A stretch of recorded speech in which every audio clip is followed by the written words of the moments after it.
Guys, কেমন আছো তোমরা? আজ আমি তোমাদের একটা রেসিপি দেখাবো, পুদিনা পাতা ভর্তা।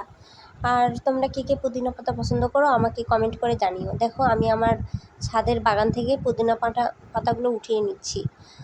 তোমাদের পুদিনা পাতা কার কার ভালো লাগে? দেখো, পুদিনা পাতাগুলো আমি এখানে ধুয়ে নিয়েছি। আর এদিকে আমি পুদিনা পাতার সাথে আমি লাউয়ের চোষাও দিব। লাউয়ের চোষা দিয়ে পুদিনা পাতা ভর্তা কিন্তু অনেক টেস্টি লাগে, তোমরা একবার খেয়ে দেখো। আর এখানে আমি সব কিছু রেডি করে নিয়েছি। আর এদিক লাউয়ের চোষার সাথে কয়েকটা আলু দিয়েছি আমি। আর এদিকে দেখো, পেঁয়াজ, রসুন ও কাঁচামরিচ ভেজে নিচ্ছি। আর এক পর্যায়ে আমি লাউয়ের চোষাগুলো আগে ভাজি করে নেব। আর এখানে আমি লবণ, হলুদ দিয়ে দিলাম। চোষাটাকে দেখো সুন্দরভাবে ভেজে নিচ্ছি।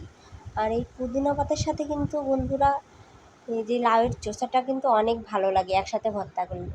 তোমরা কি লাউয়ের চোষা খাও না ফেলে দাও? যদি ফেলে দিয়ে থাকো তাহলে এই রেসিপিটা একবার তৈরি করে দেখিও। দেখো, আমার ভাজাভাজি কমপ্লিট। এখানে আমি বাটাবাটির পালা।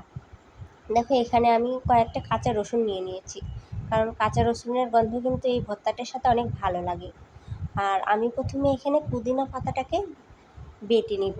তারপর আমি এক পর্যায়ে গিয়ে লাউয়ের চোষা ভাজি বাটবো। তারপরে একসাথে সব মিক্সড করে ভর্তাটা করব। দেখো, আমার পুদিনা পাতা বাটা কিন্তু অলরেডি হওয়ার মধ্যে।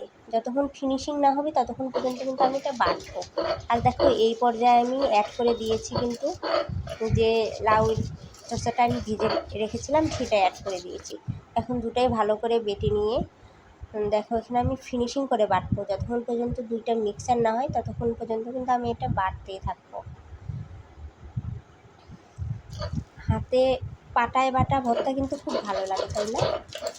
তোমরা কে খাও এইভাবে বাটাবাটি করে?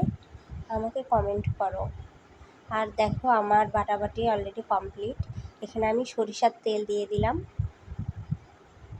দেখো, একটু নাড়াচাড়া করে আমার ভর্তা রেডি। টাটা।